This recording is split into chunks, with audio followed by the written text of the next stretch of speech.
Assalamualaikum warahmatullahi wabarakatuh. Perkenalkan, nama saya Fadil Agifari Pratikno, mahasiswa Universitas Nasional semester 3 jurusan Fisika. Baiklah, pada kali ini saya akan mempresentasikan mata kuliah pendahuluan fisika inti mengenai pemanfaatan radioisotop, meliputi dari radioaktivitas, laju peluruhan, dan waktu paruh. Selamat menyaksikan.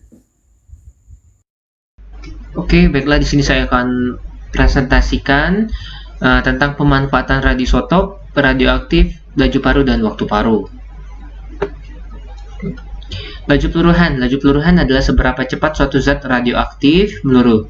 Laju peluruhan menandakan keaktifan zat radioaktif dengan berbanding lurus terhadap konstanta dan jumlah nuklida radioaktif.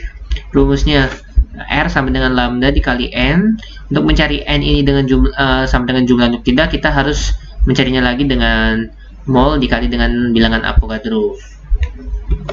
Waktu paruh adalah waktu yang diperlukan unsur radioaktif sehingga separuh radioaktif tersebut meluruh dari masa awalnya. Waktu paruh dilambangkan dengan T1 atau bagi 2 atau disebut dengan T setengah. Rumusnya itu T setengah sama dengan 0,693 dibagi dengan konstanta laju peluruhan atau lambda. Pembuatan radioisotop. Radioisotop adalah atom yang terdiri dari kombinasi yang tidak stabil antara neutron dan proton. Kombinasi yang tidak stabil antara neutron dan proton bisa terjadi secara alamiah ataupun mengubah atom secara buatan menggunakan reaktor disebut dengan siklotron. Produksi radioisotop. Radioisotop dapat diperoleh melalui iradiasi neutron dan iradiasi berpartikel bermuatan. Iradiasi neutron dilakukan di dalam reaktor nuklir sehingga penghasil neutron. Sedangkan iradiasi partikel bermuatan dilakukan di fasilitas siklotron. Pada proses iradiasi, bahan sasaran atau target harus sesuai dengan dan tahan terhadap kondisi iradiasi. Misalnya, tahan terhadap panas, oleh karena itu harus dilakukan pemilihan bentuk kimia sasaran. Pemilihan bentuk kimia sasaran ini juga perlu mempertimbangkan kemudahan proses pasca iradiasi, kemudahan dalam pelarutan dan pemisahan. Dalam beberapa tahun terakhir, Batan telah berhasil membuat berbagai jenis radioisotop dengan memanfaatkan fasilitas yang dimiliki, baik reaktor nuklir maupun siklotron. Alur pembuatan proses tersebut kita lihat di samping ini.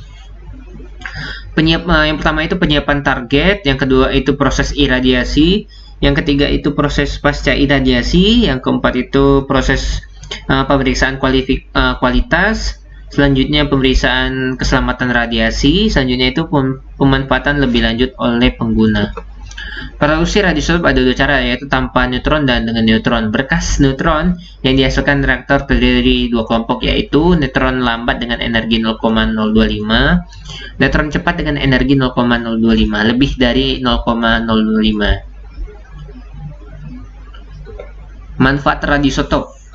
Radioisotop banyak sekali dimanfaatkan pada bidang kesehatan, bidang industri, dan untuk memantau penyerapan pupuk, mempelajari debit aliran sungai, mekanisme fotosintesis, terjadinya reaksi kimia, banyak sekali. Untuk manfaatan radioisotop pada bidang kedokteran, salah satunya Takteknum TC99, iodin 123 untuk mendeteksi penyakit otak atau untuk mengetahui gangguan ginjal. Yang selanjutnya adalah kobalt 60 atau radium 60 berfungsi untuk terapi dan mematikan sel kanker dan tumor karena dapat menghasilkan radiasi gamma. Selanjutnya adalah karbon 14 atau C14 digunakan untuk mencari ketidaknormalan pada diabetes dan anemia. Radioisotop pada bidang pertanian. Fosfor 32 atau P32 berguna untuk membuat benih tumbuh lebih unggul dibandingkan dengan induknya. Pupuk yang mengandung N15 dipantau dengan alat pencacah. Jika tidak terdeteksi adanya radiasi, berarti pupuk diserap oleh tanaman dengan sempurna.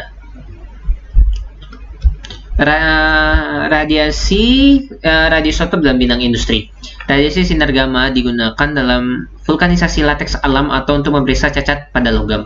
Selain itu, radiasi digunakan untuk pengawetan kayu atau barang-barang seni seperti mendeteksi kebocoran pipa. Yang kedua adalah larutan helium pada Petromax agar lampu menyala lebih terang. Yang keempat adalah radisotop dalam bidang hidrologi. Na24 digunakan untuk mempelajari kecepatan aliran sungai. Sedangkan jika Na24 dalam bentuk karbonat digunakan untuk menyelidiki kebocoran pipa air di bawah. Yang kelima, radisotop dalam bidang sains, yaitu ada iodin 131 untuk keseimbangan dinamis, oksigen untuk mempelajari reaksi esterifikasi. Yang ketiga adalah karbon C14 untuk mempelajari mekanisme reaksi fotosintesis. Pencemaran radioaktif salah satunya adalah jatuhan debu radioaktif. Jatuhan debu radioaktif adalah zat radioaktif yang terlepas ke udara akibat terjadinya kecelakaan reaktor nuklir atau ledakan bom nuklir. Debu radioaktif itu adalah radioisotop. Untuk radioaktif basil belah atau turunannya dalam basil aktivasi pada saat terjadi ledakan nuklir atau kecelakaan reaktor nuklir seperti strontium 90, cesium 137, iodin 131, ruthenium 60, cerium 144, plutonium 239, zirconium 95, barium 140, neodymium 147, yttrium 91. Radioisotop tersebut SR90 dan CS37 adalah radioisotop hasil jatuhan debu radioaktif yang banyak ditemukan di lingkungan, yang sering dipakai sebagai indikator jadinya pencemaran panjang. Jika termasuk dalam tubuh manusia, strontium 90 akan terdeposisi di dalam tulang, sedangkan cesium akan terdeposisi di seluruh tubuh. Strontium memiliki waktu paruh 28,8 tahun dan adalah pemancaran beta, sedangkan cesium 137 memiliki waktu paruh 30,2 tahun, adalah pemancar beta serta gamma. Jatuhan debu radioaktif ini kemudian akan deposisi ke tanah, sungai, dan lautan. Sebagian terdeposisi ke tanah oleh pengaruh air hujan dan air tanah akan mengalir ke sungai dan akhirnya ke laut. Ledakan yang terjadi dalam kecelakaan nuklir atau percobaan bom nuklir menentukan tinggi sebaran debu radioaktif. Tinggi sebaran zat radioaktif akan menentukan waktu dan letak jatuhan. Jatuhan debu radioaktif diklasifikasikan menjadi jatuhan awal dan jatuhan tertunda. Pencemaran unsur radioaktif pada bahan makanan akibat kecelakaan atom di PLTN Fukushima dan bocornya paparan unsur radioaktif ke lingkungan sekitarnya. Sejumlah negara kini menerapkan larangan impor makanan dari Jepang. Pemicu pelarangan adalah ketakutan akan adanya bahaya dari konsumsi makanan yang tercemar radioaktif. Salah satunya ada dampak merugikan bagi kesehatan adalah dapat munculnya penyakit kanker. Beberapa jenis sayuran dan produk susu sapi dari kawasan pada radius 100 km dari pembangkit listrik tenaga nuklir Fukushima Daiichi yang mengalami bencana. Diketahui sudah terkontaminasi unsur radioaktif, terutama yang tercemar adalah bayam, kol, brokoli, serta sayuran yang amat digemari di kota itu, yaitu kota Jepang. Komatsuna mengapa jenis sayuran ini yang paling terkontaminasi partikel radioaktif? Pakar radioaktivitas pada tanaman dan bahan pangan di Institut Max Rubner di Kiel, David Tait mengatakan jenis sayuran itu paling tercemar karena memiliki daun atau permukaan yang cukup lebar. Semakin lebar permukaan sayurnya, semakin banyak partikel radioaktif yang menempel. Begitu logikanya. Dilaporkan bayam dan fraktur Irabiakis sekitar 100 dari Fukushima menunjukkan nilai cemaran isotop yodium 131 sebesar 55.000 becquerel. Nilai ambang batas aman paparan isotop yodium 131 standar Jepang adalah 2.000 becquerel per kilo sayuran. Orang awam tentu saja mengajukan pertanyaan seberapa besar ancaman bahaya. Catatan pengukuran becquerel digunakan untuk mengukur beberapa radioaktif pada bahan pangan.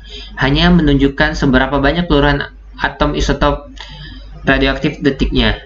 Dari data tersebut hanya diketahui bahwa nilainya ribuan kali di atas ambang batas aman. Efek serta akibat radioaktif. Bahan bahaya terhadap makhluk hidup yaitu dapat merusak sel penting seperti tulang sumsum, penghasil sel darah akibat radiasi tinggi yang tidak terkendali.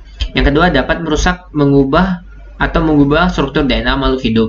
Yang ketiga, dapat mengakibatkan tumor atau kanker.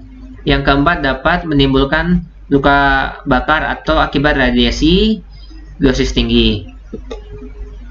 Sekian dari saya akhiri. Assalamualaikum warahmatullahi wabarakatuh.